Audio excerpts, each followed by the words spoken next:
and so I don't take credit for anything. I put him on the pedestal, and so I'm just a messenger. And I think by these words and my story, it will it'll really really encourage people, But really really I wanted to this book. Wow, this hit different, really. That is when I knew that this was the Lord. That's a good question. I figure if I do it, it'll force me to learn it. Well, that's why I know him. The Scene with Sean Uy, Behind the Book. Featuring today's book. Hello, folks, and welcome back. And stepping into the scene today is another very inspirational and motivational author. In fact, today we're talking about a memoir. It's not a regular memoir. It's a memoir that breaks it down into several different chapters of Mr. Cornelius's life, and throughout each phase or each chapter is a hearty and wholesome lesson that's basically for everyone out there. So I already gave a little bit of a spoiler there, but ladies and gentlemen, please welcome to the show Mr. Cornelius Wright. Welcome to the show, sir. Thank you, guys. Yeah. Thank you so much, Sean, for having me. So hopefully, I can give you guys it's really my goal is to get for you guys to know me better, and Right. I'll be throwing little stories out here, and stuff like that, so you guys can kind of get to know me Awesome. and stuff like that. And so we're here to have a good time. So I'm looking forward to it. Awesome. Welcome to the show once again. And today, the book that we're talking about is actually Black Boy from the Barrio. Very interesting choice of words in your title there, Mr. Cornelius. And before we dive into the story, let's talk about the inception. It's not that often that you actually find a person as decorated as yourself, as, from reading the story, with all your experiences, that you actually dove, into your desk and just decided to write a book. What was that spark? What was that switch that flipped, that caused you to write Black Boy from the Barrio? I just wanted to, really, really, just to do something different, different from, people in my family have done throughout our history, Mhm. and to kind of leave a footprint, because we're, I always say, like, none of us are going to leave this earth alive, none of us is going to get out of here alive, right? And Yeah, so, yeah. and so if I can leave some kind of positive footprint, on earth, before I leave this earth, to where people in the future, and just people now, that people can Mhm. can really, it's something they can look at as far as, enhancing their lives, Mm. and stuff, and so I've always been I've always been a dreamer, number one, but I've always been a humanitarian. Awesome. So, I'm just, Jesus has given me this Oh, vision, and as I great. gotten older, I've it's really, really starting to make sense, about this. And this is where the book is born from, and so I don't take credit for anything, I put him on the pedestal, and so I'm just a messenger. And I Amen. think by these words and my story, it will it'll really really encourage people, But really really I wanted to this book, and because this is volume one of my book, there's going to be other Oh, volumes. Yeah, this is just volume one of my book, you know, um, and so I really, really just want to, through my words, give people hope, encourage them. And, mm. and if you read my book, it's funny, it's a sense Yeah, of humor, yeah. that, just all these kind of different things involved in the book. So that's what really, really kind of, I call it universal download, from Jesus, gives me all the inspiration and stuff That's a like that. good Right. term And there. so Yeah, yeah. anyway, so that's kind of, if that makes sense, that's what kind of gave me the inspiration for the book, Hmm. in everything. So yeah, so that's what kind of, I kind of gave me the inspiration for the book. Okay, awesome. It's great that you actually give Jesus a good shout out right there, because let's face it, it's a sad reality these days that a lot of people won't really speak out about their faith, right, and their spirituality. I'm not really sure why that is anymore, but amen. Like you're like yourself. I'm a devoted follower of Jesus as well. So our fans are gonna love the fact that you're also a follower. But anyway, okay. So as I was saying, Mr. Cornelius, and I'm so sorry about that. Okay. If you see potential fans or potential readers walking down the aisles of bookstores and scrolling online on Amazon, and they see your book, obviously it's not they wouldn't know from the get-go what it's about. So why did you title it as it is, Black Boy from the Barrio? Because I think that title right there, is something, that's kind of an anomaly. It's just something. I mean, you think about it. How many black people that are, when you think of Barrio, right? You're going to think of either, it can be a Mexican ghetto, it can be, Yeah. something, what I mean? But brothers in the Barrio, that's kind of like an oxymoron, right? And so I think that's Yeah. what really captivates people, that title, Right. and I've always been, you know, Jesus, and I say, and the Father, it's always given me one of my gifts. We all have gifts. One of my gifts is not only writing Hmm. stories and stuff, but also taglines, slogans, Wow. titles, acronyms, right? So that's a gift of mine, and so these things just come up naturally to me, Right. and so might ask, they say, well, Neil, how do I know what my gift is? And I say, this is how you can tell what your gift is. Your gift is a thing you do the absolute best with the least amount of effort. You think about Mm. that. So that title is just, those things just come to me, right? And so that title, Black Boy from the Barrio, it just came to me. And so, and it's just stuck with me. I'm like, Black Boy from the Barrio. We're gonna go with that. So anyway, so I think the title is captivating, Right. and of course I don't take credit for it all, but anyway, that's how if that makes sense, that's kind That of yeah, no, how that that's really cool. I like what you said, because it's it's very difficult, because let's face it, not everyone, we are all born with gifts, right? yes, But not everyone ever gets to face that reality, or ever gets to think to themselves, "Oh, I found my gift. I found my calling." Not everyone is able to do that. How do you think your early days, or your upbringing when you were still a youngin', how did that mold you to become who you are now? Relating it to the book now. yeah. I was always a dreamer, and so I remember, when I was a young boy, I wanted to be a professional athlete and stuff. And Right. so, but I've always been a dreamer, and so I've always, just, they call it daydreaming or whatever. I was just always that way, and so I didn't know what it really was at the time, you know.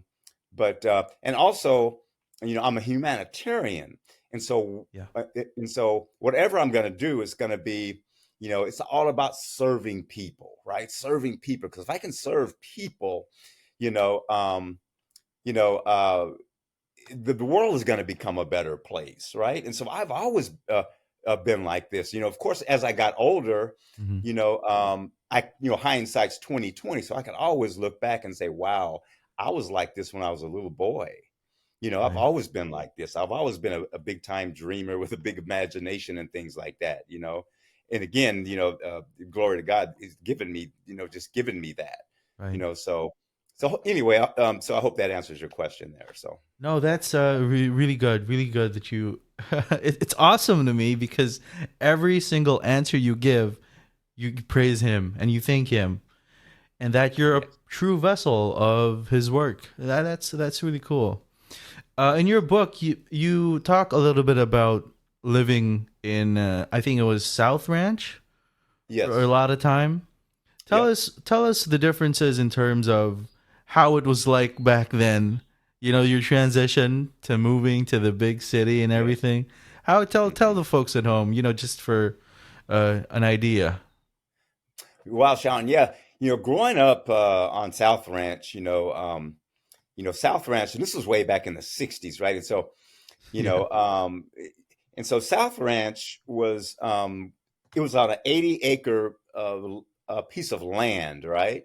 And so I want to kind of give the audience, kind of a mental picture Uh huh. of kind of what South Ranch was. Central Valley of California, a farming community. My dad, he was a farm laborer, and he worked for one of the largest farmers in the Central Valley. My dad's boss owned thousands of acres, right? And Hmm. he would have these 80-acre plots of land, with usually with two little houses and a freshwater well on them, right? And so you think about 80 acres is big, right? And Huge. it was huge, right? And so it was surrounded by cotton, alfalfa, grapes, and things of that nature, right? So I had four sisters and two brothers. And so we grew up in a two-bedroom house, and so if you do the math, mom and dad had one bedroom, right? And the rest of us kids had the other bedroom. We all piled up on each other, but Right. but to show you how remote it was, our next door neighbor was a half a mile that way and a half a mile that way. Oh Right. And so wow. you think about it, so it was just nothing there, right? And so just Yeah. this vast acreage, of farmland and stuff, and so and that's how I grew up the first 14 years of my life. So we were on this little road, a back road called Road 144. Now, Okay. Delano, California, which is kind of famous in its own right, it was where Cesar Chavez started the whole UFW movement and stuff like Oh that. wow. Yes. And then Okay. Early Mark, California, which is what I call the Barrio, that was 3.5 miles north, right? And Okay. so we were just right in the middle of these two little towns on that back road. So we were there, from 1960 to 1974. I was out there. Then in 1974, mom and dad bought a house in what I I call see. the Barrio. So, and that was a little town, Early Mark, California. At the time, 3,000 people, 85% Mexican, right? A Only lot of farm. 3,000. Yeah, only 3,000. Okay. You know, 85% Mexican, lots of farm workers and stuff like that. And so, but it was really cool to us because, growing up in the country, was a lot different, right? And so then it was like coming to the big city for us kids, and Yeah. so anyway, so we moved there. My grandparents, they were living there, and I had an aunt that lived there and stuff. And so it was really cool. Our school was there. We used to have, the bus would come out and pick us up and take us into to school, from South Ranch, but moving from South Ranch to, the Barrio was a big deal, for us. Right. And so anyway, grew up there, played, high school sports and stuff like that. Hmm. And did those things, I stayed a lot of positive things, going on, Yeah. in my life at the time, Uh-huh. but there was some, we were poor, we were on Uh-huh. welfare a couple of times, things like that. But my dad mainly worked and was able to, supply the family. And then Right. my life, it changed drastically when I graduated from high school. And so I can Mm. elaborate starting from there, if you would Go like me ahead. to keep going, or if you have another question, Go to ahead. do that. I'm So, I'm enjoying I'm enjoying your story actually. right. Okay. But before you continue, actually it would be really good to try to break it down in chapter by chapter, so to speak, right? Yes. So throughout those 14 years and your transition to the big city, what would you say stood out to you in terms of life lessons? When you're looking back in hindsight and you say to yourself, okay, because I lived there for 14 years, because we transitioned to the city, what would you say were some of the biggest lessons that you can carry up to this day? Some of the biggest lessons that I would say the importance on having two parents, Awesome. in a loving family, you know, in in a Christian based family. My mother, although my mother, in the book too, you'll see, she did struggle with schizophrenia, and so Hmm. and stuff, but Dad took the kind of took on the Yeah. reins, because she was in and out of mental hospitals from time to Uh-huh. time, but but but yeah, but the family unit was really really strong. That was a lesson that I got, you know, and just so we got a lot of really really good family values, Right. from back then, and it kind of just came with the territory, just from living that Christian life, Right. you know what I mean, just from those, just the way the family unit was, it's a Yeah. lot different now from what it was then, Very different, very Mr. different, right? As you Cornelius. know, right? Things are so different Yeah. now, but back then it just kind of came with the territory. Um, Right. lo- you know, we didn't have hardly, we didn't have like baby mamas and all that kind of stuff. The family, the black family was intact back then, and stuff, and so it's Uh-huh. just the way we rolled, and so those are some of that's what comes to my mind initially. Just what unconditional love, from my parents was. I really didn't understand it now, and I have my own daughter now. I really really understand how Right. my parents love me. So those are kind of some of the lessons that I've kind of That's awesome, see over man. the years. So Yeah, no, that's really awesome because you're completely right. The fundamental unit of life, we're not talking about cells or atoms, obviously, but yes, the foundation is the family. yes, And in today's generation, it's very, very difficult for people to actually find wholesome families. More often than not, you can always only find these people within the church. right, Whether it's the Christian church or that's right, even other denominations, right? yes. But going back to your part of this story, your breakthrough, let us know a little bit more about that. You graduated high school and you would sort of make this part of your life or title this part of your life your breakthrough. Tell us about that. My breakthrough, yes, and I'll write these in the upcoming chapters and stuff too, because Right. the way the because Black Boy from the Barrio, this one, it goes from birth until 10 years old. Volume 2 is going to go 10 to 20. Volume 3 is going to go 20 to 30, Uh-huh.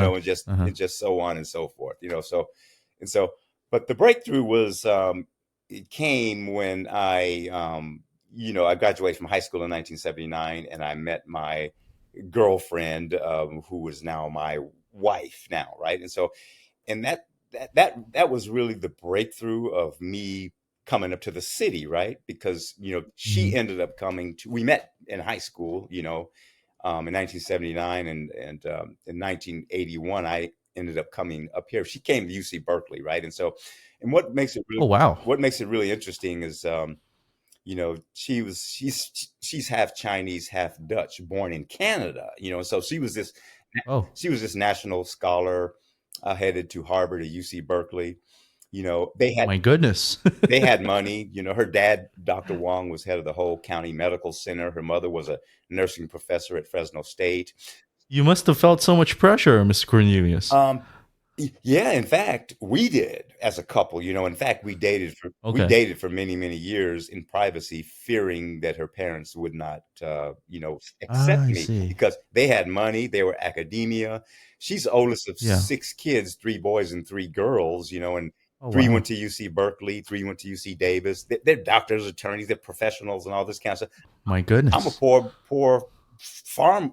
I worked in the fields. I was a poor farm boy, from the fields. So Yeah. this odd couple met and fell in love at. I was 18 and she was 17. Now I'm 60. I just turned 65. On the 23rd, and she's 63. So you do the math. So it's been a long time, Uh-huh. but we dated for like 13 years in privacy before I formally met her parents. So Wow. that's going to be in another book. I'm going to be telling those stories, it's been just quite a, interesting, life, thus far. Right. And I'll ask you the same question, but in terms of this section of your life, this chapter of your life. But before that, oh my goodness, 13 years in secrecy. Well, from her parents. That's got to be tough for you. Was it difficult for you to keep that in? Not meet the folks. We kind of you know not really, and I actually met them when, once we made the formal engagement. But however, Mm. I knew all her brothers and sisters, and they Oh, all accepted me and everything, and in fact, they kept the secret too. None of them told. so they're all in Yeah, on they're it. all in on it Okay. too. So it was this big conspiracy, right? So anyway, so no one said anything, So they're all cool. Right. They're all cool about it too, And so they were just fearing that they wouldn't accept me, But once we made the wedding and the engagement and stuff like that, Hmm. everything changed, So That's yeah, awesome. right. So it's quite a story. Yeah. So going back to that chapter of your life or that section of your life, what are your biggest takeaways from that portion? That's yeah, yeah, and I learned so many, just so many lessons, you know, about in that point in time, just really, really, you know, um, figuring out what self discovery was, who I was, and I Mm. really, really just start discovering that once I got up here to the Bay Area. Like I was homeless for a summer. I struggled. I didn't know anybody. Wow. I didn't know anything, and so it was Uh-huh. just it was a big time struggle. And then a buddy of mine got me into construction, got me into house painting, but and and and Wow. so little did I know that I would be a painting houses out, or house painter slash painting contractor from 1983 to 2015. That's 32 years, and so of my Wow. life, and so it was just really, really, just self discovery, trying to figure out who I am. I was a former athlete and stuff, and so I had a lot Right. of good habits and stuff, but kind of fell off the wagon a little bit when I got up here to the Bay Area. Really self discovery, just partying and things like that, doing things that I probably shouldn't do. Being young. Being young, Yeah, yeah, being basically. young and stuff, Yeah. and so, Yeah. but and so I just Right, got off right. track for a little while, and but then it changed, in my 30s. I never forget it. I because it was some times, because it was just through the grace of God, that I was around, because back in those days we did things like that we shouldn't do, like drink and drive and Right. stuff. I never got arrested or Yeah. anything, but so now I look back, and I know it was just God's good grace. It was Jesus watching over me and stuff. I just, because there was situations to I was just thought about it. I just said, I could have died that night, or I might not.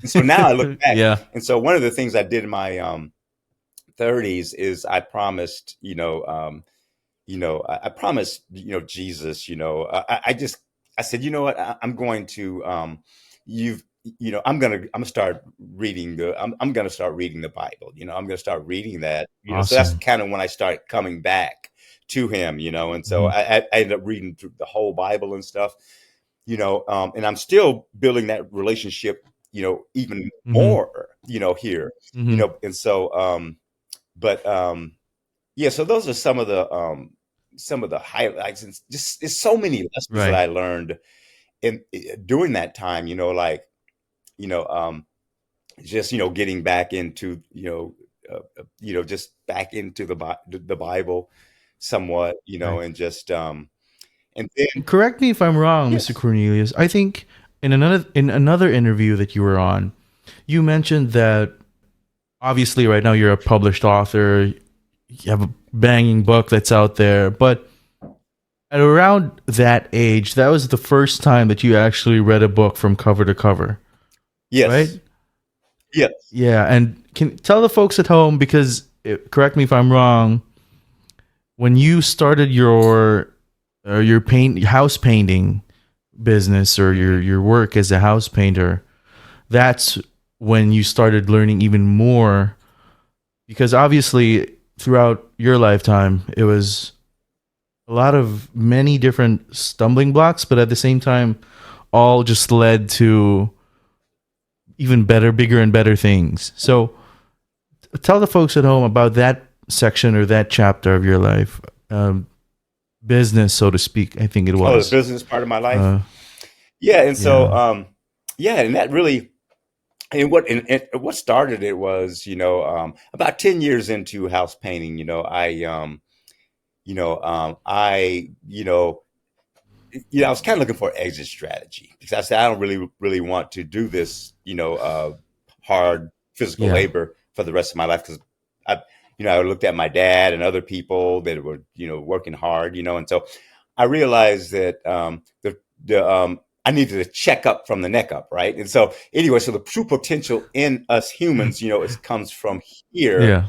It starts from here up, neck down. Unless you're a professional athlete or something like that, Right. it's hard to make. Good Yeah, right. genes Good and genes and everything. stuff like that. Like a LeBron or somebody, I'll bet tall or whatever.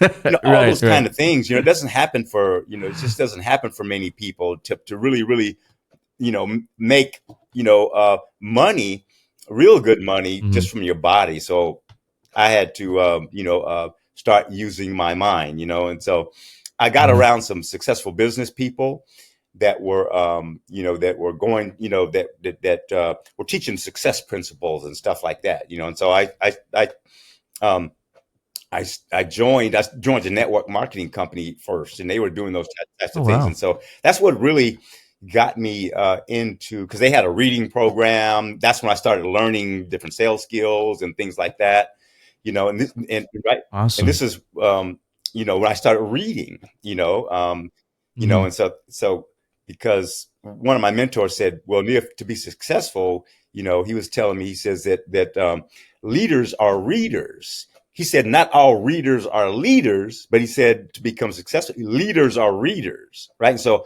that's when I Right. started really reading. I knew that was important for me to grow, as a person and grow in business. I would have to start reading, but once I started doing that, I found out that wow, I love business because um, it, and really the people in business that I really loved. You know what I mean? Because there's all Okay. kinds of different things, and I found that out that I was a humanitarian, that I love helping people. Ah, I Right. So, see. but it really, Okay. really started from that. I'm like, wow, I really like this, and it's network marketing is about serving people and stuff. And so I was like, wow, so I really like it because I can really serve people. So that's the baseline to the different businesses that I've launched that over the years and stuff like that. It was all about, I've been in different business industries and stuff, but all of them have to do Yeah. with helping and serving people, and from those, from my first my business, experience, the first business, other than my house painting business, it was about serving people. Hmm. So, and it's still that way. It kind of, doing that back then still lends to the fact that Right. I do that today too. Yeah. And because I'm going to ask you this question based on the fact that there are so many people out there who are apprehensive about taking that step forward, Mhm.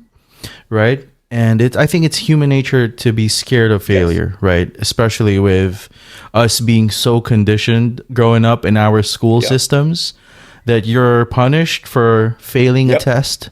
You know what Yep. I mean?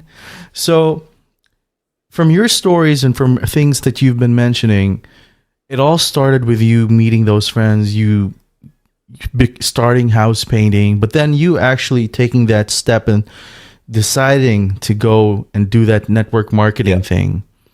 What would you say to these people who are apprehensive of, either taking that step forward, or what's your advice for these people? Well, I have this saying, to where, you know, um, you have to take the leap and the net will appear.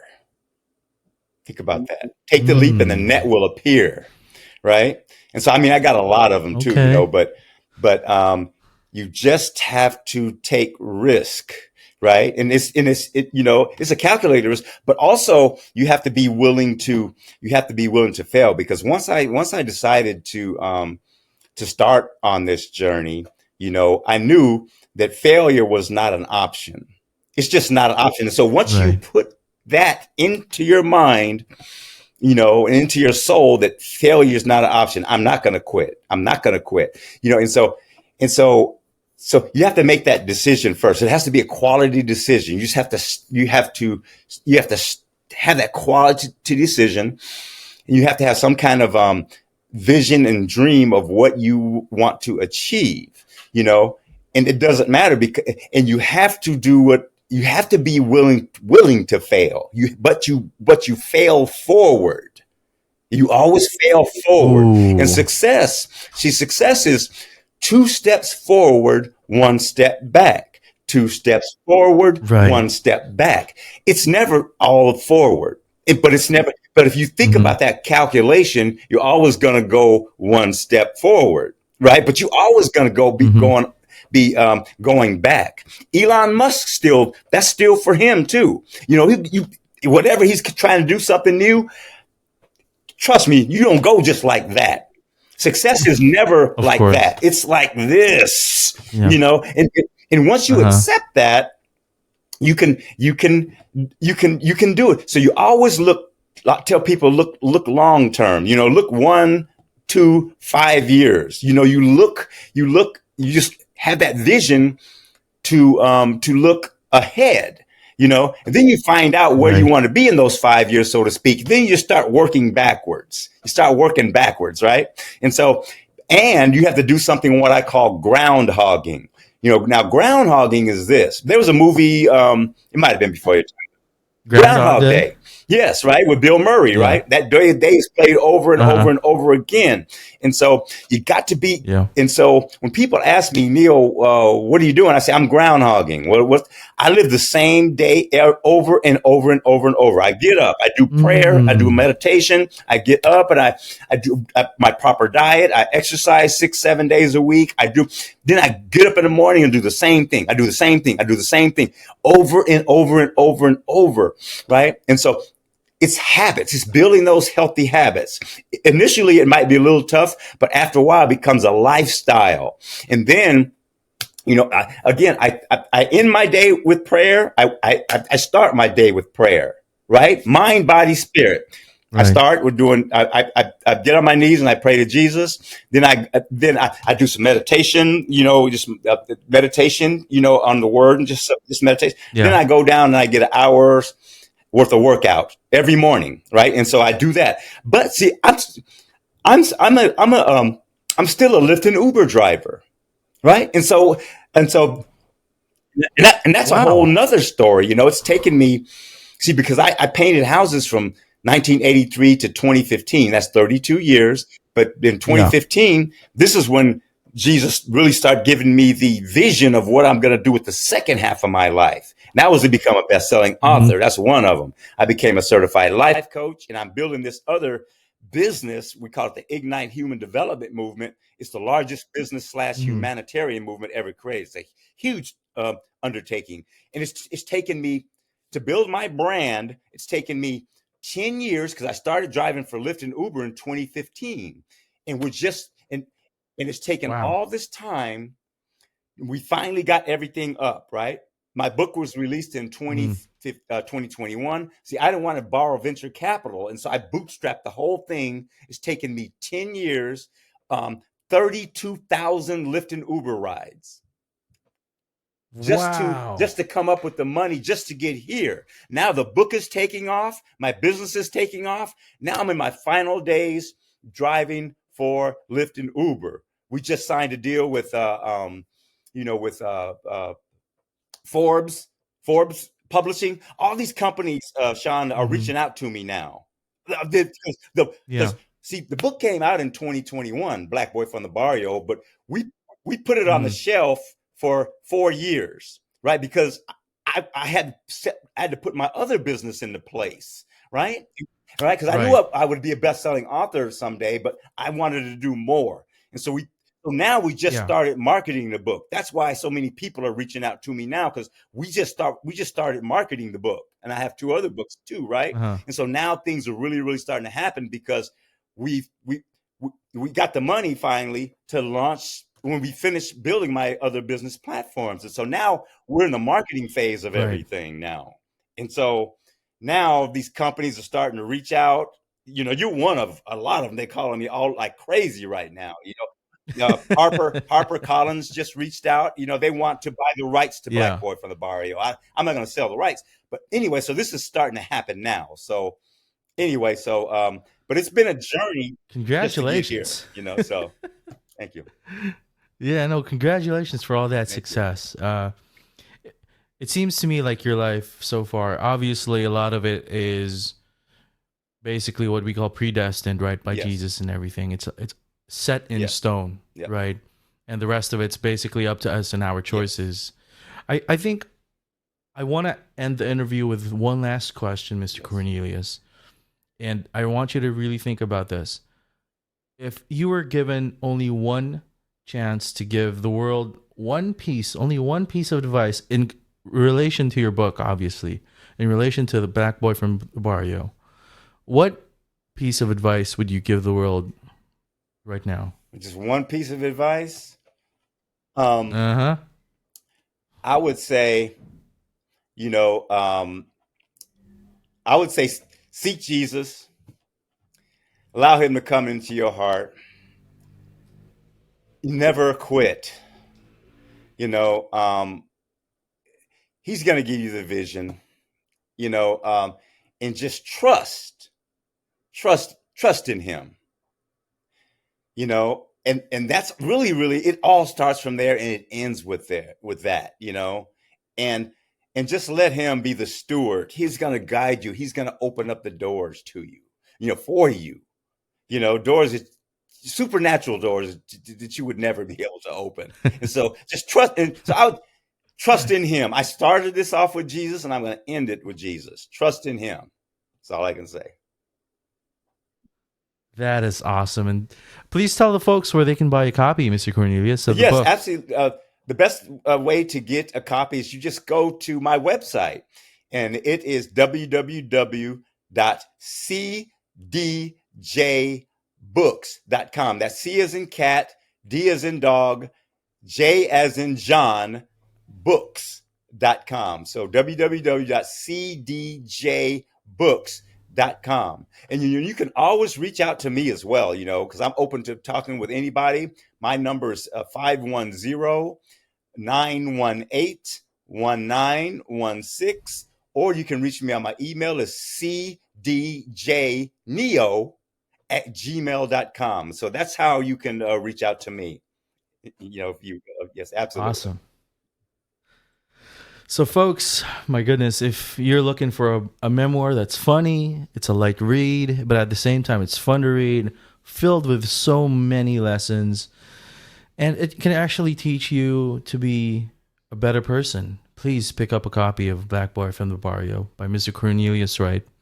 Mr. Cornelius, thank you so much for hopping onto the show with us here today. You're welcome, my friend. And thank you so much, Sean, for reaching out to me and having me to be on the show. It's been absolutely a pleasure, my brother. Okay. Folks, thank you so much, and we'll see you in the next scene. Bye-bye now.